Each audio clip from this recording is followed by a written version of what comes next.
jolly good day to each and every one of you. I'm Lowell Young, and the presentation that we're going to have today is about the birds that I have seen on the property of the Wyndham. They're all birds that live here year-round, so you will see them, and they're birds that are relatively easy to ID once you get used to them, and they're quite different, so there's not a lot of confusion with other species. Next slide, please. I got to give some credits for where I picked up some of the material, the pictures and things that I'll be showing you. First is the Sibley's, David Sibley's Field Guide version 2. It can be downloaded from the web for iPhone or Android, and it's $10. Another one is on the internet. It's the Cornell Lab of Ornithology's All About Birds website. And I'm not going to try to read the URL to you, but if you want it, I will get it to you. The other is Audubon's Bird Guide, which is a free app online, and it's an excellent guide. You can even keep a record of the birds you see, where you see them, and etc. on that. Next slide, please. And a lot of people have also asked me how I got into birding and why. And the reason is that being colorblind, I started life off in kind of a rough table. In kindergarten, my kindergarten teacher told another teacher in front of the class, she pointed at me and said, "He's rather stupid because he doesn't know his colors." Well, you can imagine what I went through during my entire time in school until I got away off to college. And at college, I found, after 8.5 years of school, I found that everything I wanted to do, I wasn't able to do because I was colorblind. So I wound up in the insurance business, then into other things, and finally building and mini storage facilities.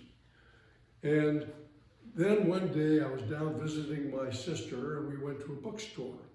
And I was standing there looking at books, and this woman walked up beside me, and she reached up on the shelf, and she took a book down.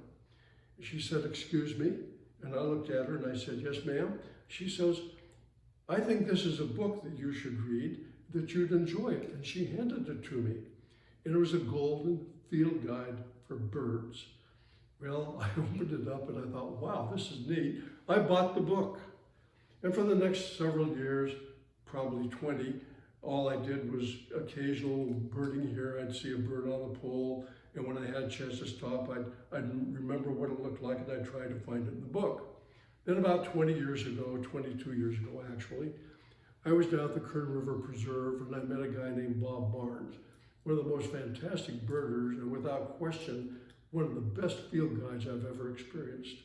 And spending a couple of 3 days with him birding hooked me totally. I caught the disease. It's not a fatal disease, but it's chronic, and once you get it, you is stuck with it. You never get rid of it. So, long story short, that is what got me really going, and for the last 22 or 3 years, I've spent an awful lot of time working with birds. I've done surveys all over the state. I've spent 13 years now doing a survey on the same route 2 times a week, or a month, for, well, as I said, almost 13 years now. So that's my history in birding. Several people here have asked me how I identify birds, and because I'm colorblind. I do see blue and yellow for the most part, but I have trouble with them frequently also. Well, for me, the answer is very simple. I ignore the colors, and I look at other things that are important about every bird. The first is, what's the overall shape of the bird? The second, the shape, length, size of the parts, such as the bill, the legs, the wings, the tail. How long is the neck? Okay. The third, what is the patterns their feathers make? What is the size in comparison to the size of a known object that they may be near, like a fence post or one of the lamp posts out in the garden area that line the walk? Where are they? Are they in the air? Are they in the ground, a tree, a bush? Where are they? Very important. And what are they doing, and how are they doing it? So those are the basic things that I use to ID birds. And if you have any questions about a bird you've seen, please feel free to get a note to me on my email address, which is yosemite.birder@gmail.com, or give a question to one of the staff members and ask them to get it to me. I will find an answer if I can, and I will get back to you one way or the other so that you aren't left hanging. Okay, next slide, please. The first bird we're going to look at is one that's really common around here. You'll see it on the railings at the various balconies. You'll see it on the fences, on the ground, on the buildings, flying around, and that's the mourning dove. And I happen to be very partial to that particular bird. I really like it. When it flies, the wings whirl. And there's a whir to the sound. Oh, there's a sound. Morning dove.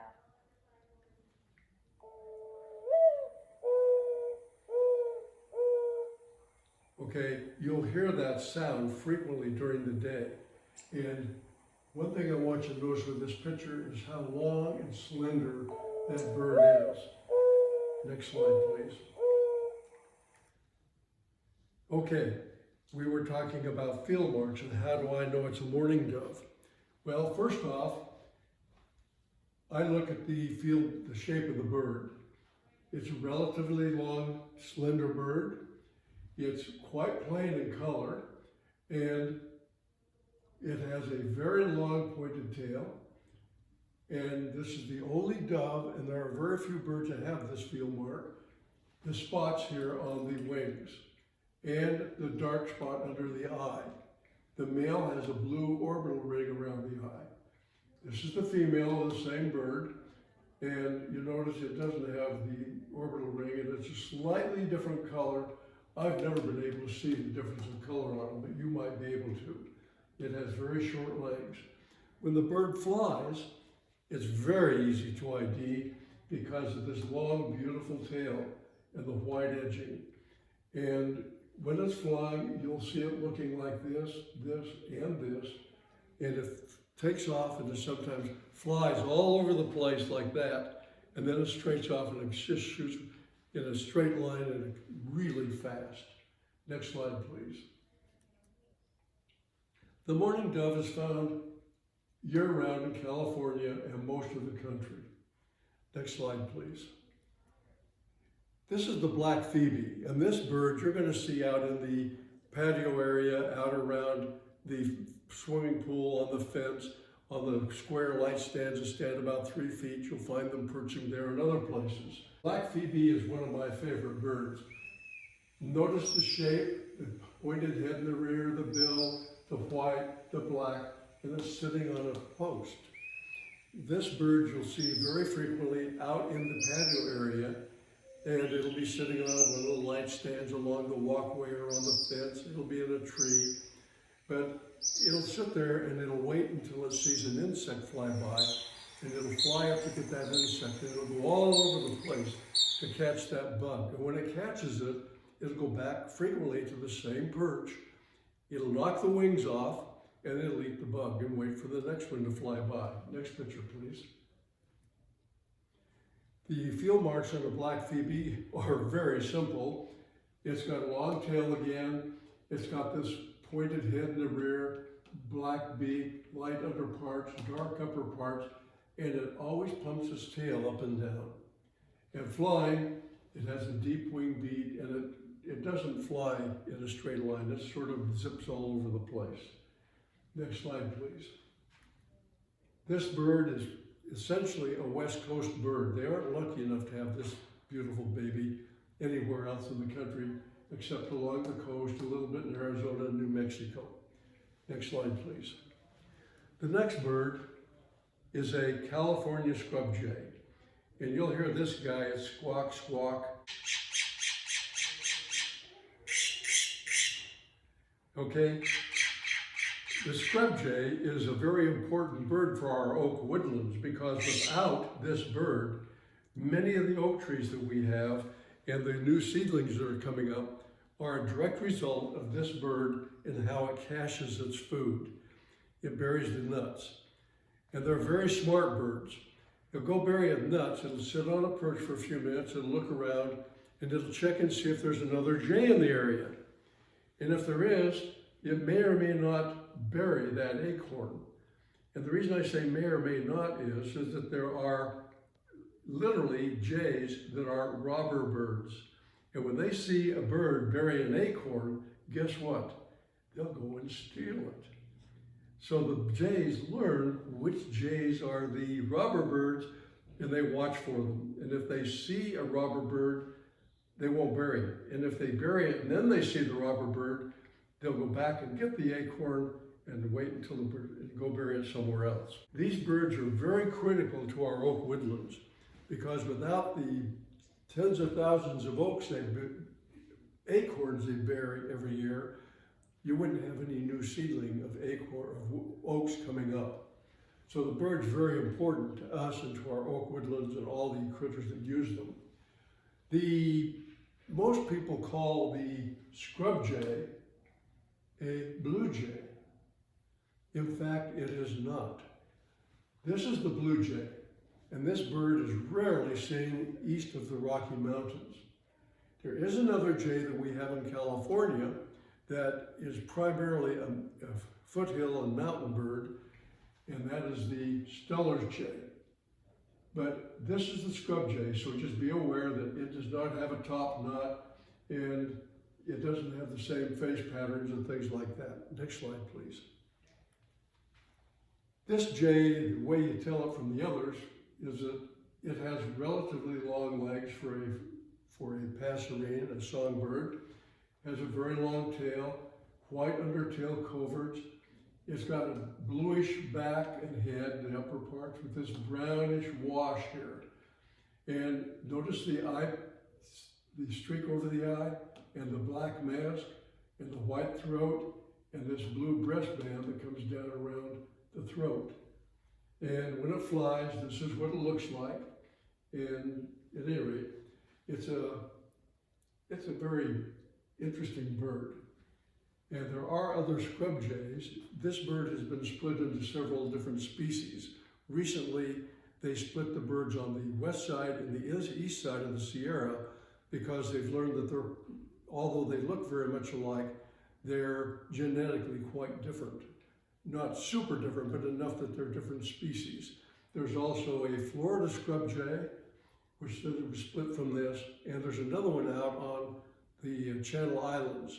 That's the Channel Islands scrub jay, Santa Cruz Islands scrub jay. So next slide, please. This bird also, again, is essentially restricted to this area right here. We'll see it all year round here. Next slide, please. Sound? Rock dove. Okay, the rock dove is an interesting bird in that, whoops, we moved a slide ahead. That's fine and dandy. It's interesting in a number of ways. First, it was introduced to this country from Europe back in the 1600s. And it was brought here because it's a very good meat bird. So they were raised for meat. And then of course they escaped or they were released and they've now become feral and they're everywhere in the country.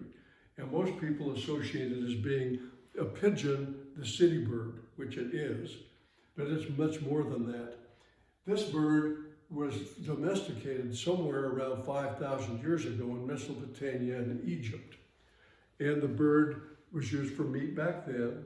It was also used back then, as it was in World War I, as a carrier of messages between point A and point B for our armies, for the enemy's armies. And you can blindfold this bird, take it clear across the country, and it will find its way home in a very short period of time.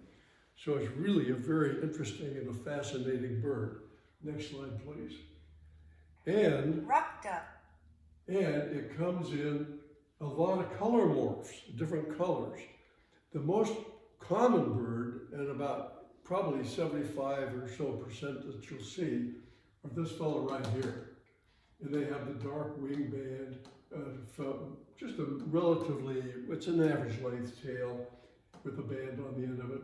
They have a white cree, And you can see, most people know what a pigeon is, but it has a checkered adult. You'll see a few of these now and then, the pied adult and the dark adult. Now this one, I've always called it the reddish, but Sibley calls it the all brown. It's a very rare bird. And it's interesting because all of the birds that color are male. And the thing that I find really fascinating about that is that the females, if they can, will mate with this color bird in preference to any of the others. So you would expect that because you've got this guy, or one of these, mating with this, half the genes are going to be this, and you'd see more and more birds this color. But that's not what happens, and nobody has a clue why. So, anyway, it is a bird that's seen over the country. Next slide, please. And when it's flying, it's relatively easy to ID. The white underwings, the dark band on the tail, the white rump patch, and the deep dihedral when it flies. But when it glides, which you'll see very often, its wings will be at a very steep dihedral. Instead of like this with most birds, they'll be up like this. And I would always have wondered, how can they fly when their wings are up like that? Where does the lift come from? But they do it, and they do it very well. Next slide, please. Again, the rock pigeon is a nationwide bird. It's resident in California year-round. Next slide, please. Okay, this is the northern mockingbird. Northern mockingbird.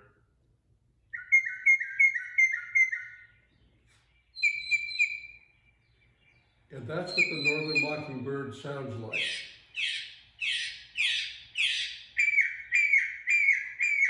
Next slide, please. Now, the mockingbird is a bird that many people love to hate, but they love it too. And the reason is because it never stops singing. The ones that sing at night are primarily unmated males looking for, well, they have hopes, high hopes. At any rate, mockingbird in its lifetime of 6 or 7 years can learn as many as 200 different sounds. They can imitate a bell, they can imitate a car backfiring, they can imitate an alarm clock, they can imitate a cat or a dog or another bird. They're really talented. And they actually have a repertoire that they sing more in the summer and another one they sing more in the winter. So how do you tell a mockingbird from the other birds we've got around here?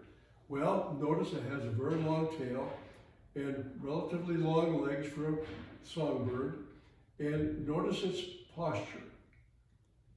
Most of the time when you see a mockingbird, you'll see it in this posture a good deal of the time. The juvenile bird looks like this. This looks like this is either a male or a female, and they're pale gray above and they're kind of whitish below with speckling and things, and that varies. When they fly, there are lead pipes cinched to ID the tail edges, the white edges, but this wing patch is on the top of the wing and the bottom of the wing. And boy, when they fly, that patch is very obvious, so it's hard not to be able to ID that bird. Next slide, please. Again, they're all over in our area year-round, so we can enjoy them whether we like the sound or not. Next slide, please. This is the Anna's hummingbird. Anna's hummingbird.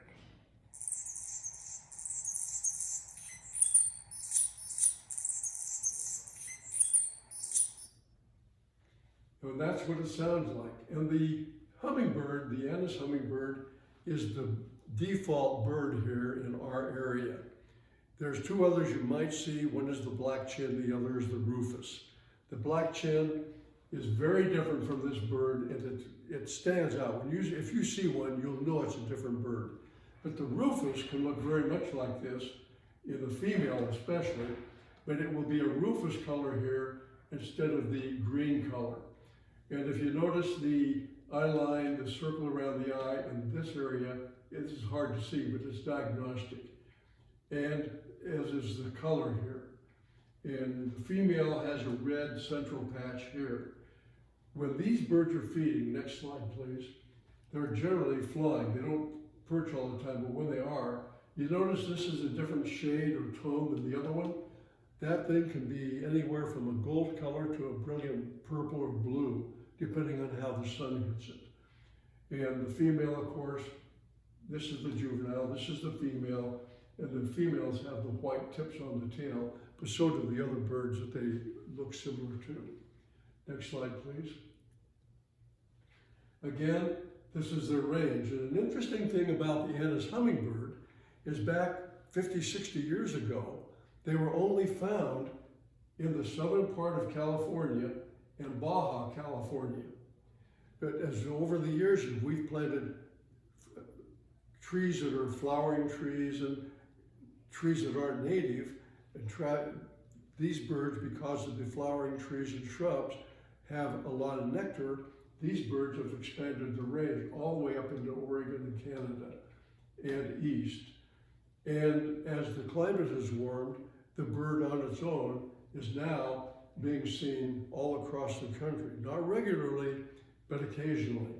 And it's, next slide please. This is a bird, the robin, American robin. American robin.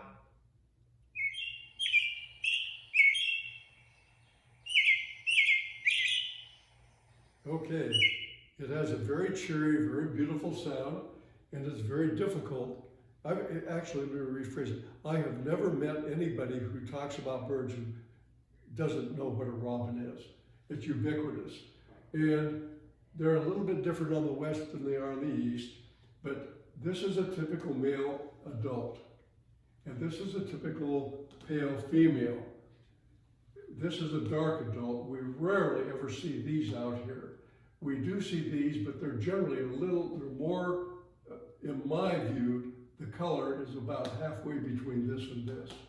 And the females are the same color out here. So they are a little different here, but they all look like that. They've got the white throat, they have the eye ring, the split eye ring, and so forth. Next slide, please. And flying, the robin is this is a very big difference between the east and west birds also. You notice the white tips on the tail here. The western bird very rarely has those. I've only seen it once or twice. Next slide, please. Again, this is a year-round bird here, and it's seen clear across the country. Next slide, please. This is a European starling. European starling.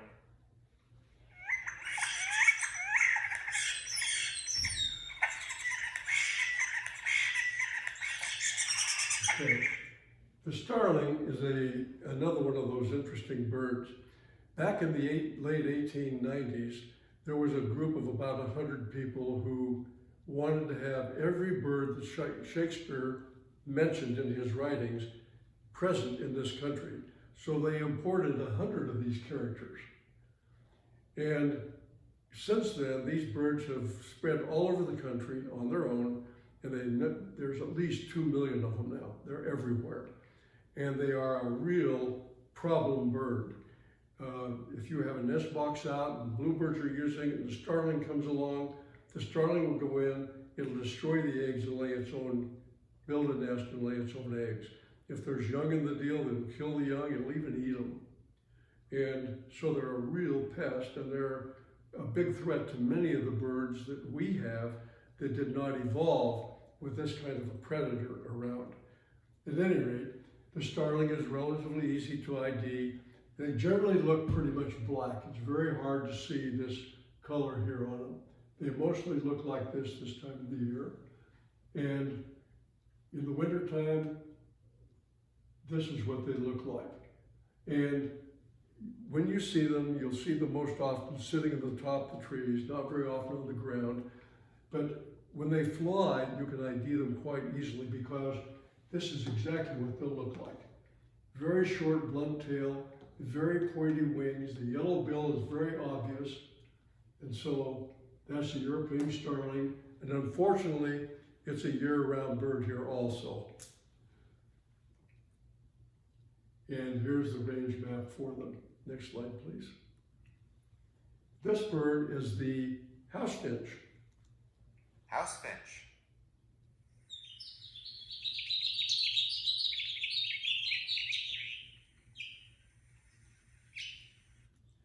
Okay, the house finch is really a neat little bird. You'll see them flying around here. They're a real good feeder bird. If you had a feeder up, you'd see these birds, just mobs of them. But we don't have too many feeders around here, so they're a little harder to see, and they tend to be out in the field out there in the weeds or up in the trees and in the bushes. But the adult female is very plain. She's got, well, I don't know the color, but notice the rounded head. That's diagnostic of a finch, of the house finch. The other finches have a pointed head or elongated head. Also notice the curved culmen. That's distinctive on this particular species of finch. The male has his reddish colors here, strawberry color, some people call it, I don't know. At any rate, it's also streaked, and the color of red in this bird and many others is because of the carotene in the food that they eat. And if they don't get enough carotene, guess what? There'll be more yellow or some color in between here and here. And we had, when we were up in Mariposa, we had a house finch that was so bright yellow, I actually called it an American goldfinch when I first saw it. And it was not, it was a house finch. Next slide, please. In flying the house finch, if you can see color, you can actually pick up the color on the male finch. I can't, but you probably could. Next slide, please. Again, they're nationwide. And an interesting thing about the house finch, up until, roughly 70, 80, 90 years ago, early in the 20th century, that bird was a West Coast bird. And they came out and they caught them. They took them back to New York specifically, and they sold them as Hollywood finches, is what they ultimately called them as Hollywood came online. But they didn't sell well, and so they released the birds. And as a result, the birds on their own have now spread nationwide. And that's a joy for most people. Next slide, please. This bird, a lot of you've seen, it'll be sitting it's the American crow. American crow.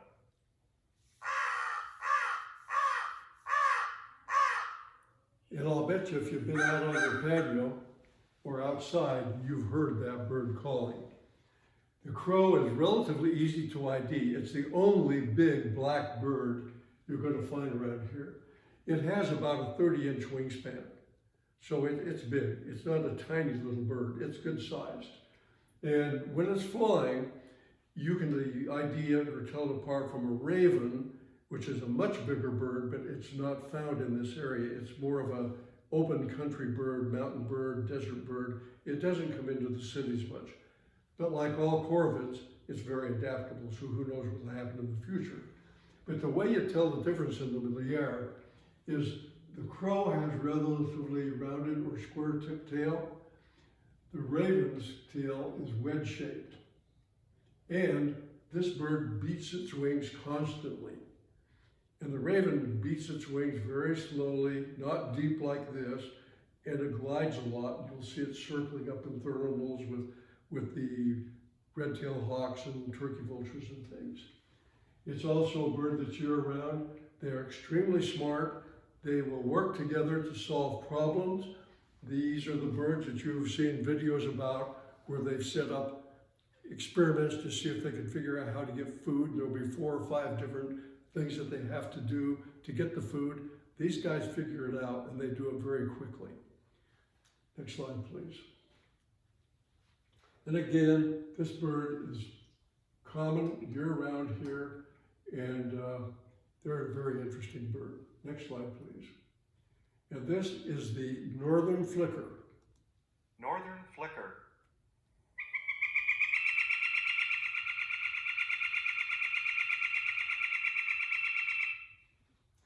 It's really hard not to hear a northern flicker with that like calls.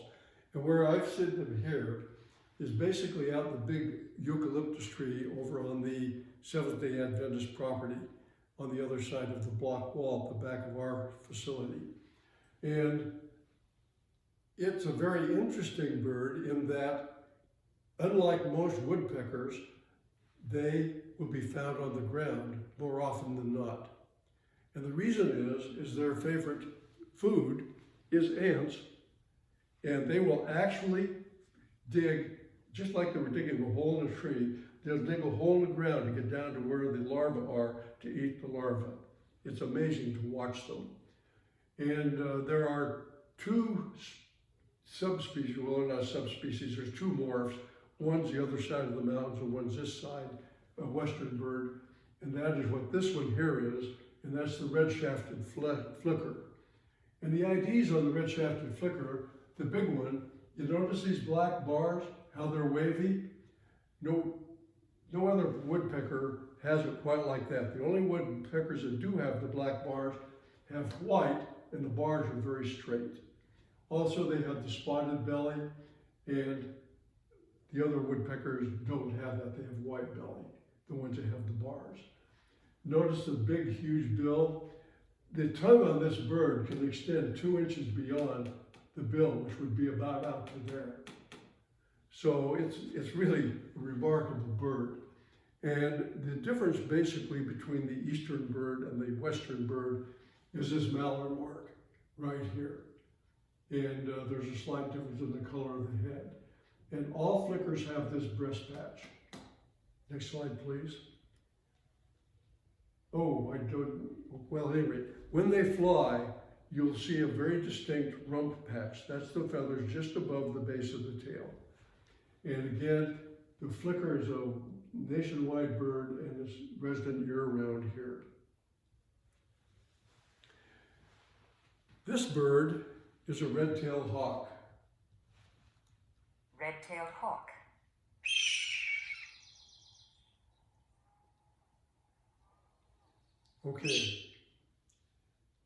Okay, the red-tailed hawk, we have one that perches on the highest of the light poles out behind, and this is on the Mormon church's property.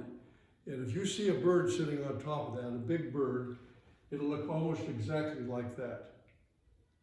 It's the same morph, it's the same, almost identical. The one we have that's out here almost every day is a little bit whiter here and here, well, all the lower part, than that bird is. But the red-tailed hawk is the default butial, which is the large 4.5 or so foot wingspan hawks that we have flying around. It is the most numerous nationwide, and if you drive along a roadside and you see a big hawk sitting on a utility pole or a fence, odds are that it will be a red-tailed hawk. They're year-round here, which the other butials aren't, except for the red-shouldered hawk, and they're in an entirely different situation. Next slide, please. The red-tailed hawk is an extremely variable bird. Most of them look like this. This is the western subspecies. And you notice this is what they look like here. The ID mark is this bright red tail. They have, if you see them direct on from the back, they'll have this streak here, and then on the other side there's a similar streak, and it looks like a V on their back. That is diagnostic of a red-tailed hawk. It's prominent on some birds, it's almost invisible on others, but it's there. Then there's the intermediate morph. You notice it's rufous in here, but otherwise it's exactly like this bird. And then there's a dark morph, and this is primarily western bird. Next slide, please. Flying, a red-tailed hawk is very distinct, and they're a beautiful bird to watch. Again, the tail is red, but the underside of the tail is actually almost white. The red you see will be pinkish, and it's the red from the upper tail feathers shining through. And here's an example of the scapular V. Okay, this is the light adult red tail. And up here, this is the southwestern bird. We don't see this here very often, but you notice this is a little lighter. And every one of these birds, with the exception of the guy over there, has this mark right here. That's called a patagial mark, and it's a diagnostic, again, of a red-tailed hawk. And if you see a juvenile bird, the tail won't be red, it'll actually be banded, gray and dark bands. Now this bird over here is another, this used to be an individual or a separate species, and it's called the Harlan's hawk. And it's very unique because the first thing you'll notice is it doesn't have a red tail. Second thing is it doesn't have the light belly, but it does have a light breast. And if you take the tail feathers out of a Harlan's hawk and you compare them to each other, you'll be very hard pressed to find two that have the same pattern. They could even be different colors. And so it's a unique property of the Harlan's red-tailed hawk. And again, this is a year-round bird here. Next slide, please. And it's a phenomenal bird to watch. But at any rate, that's basically the presentation. And if you have any questions, as I said before, please get the question to me, and I'll do I'll do my best to answer them for you. And thanks for putting up with me. Appreciate it.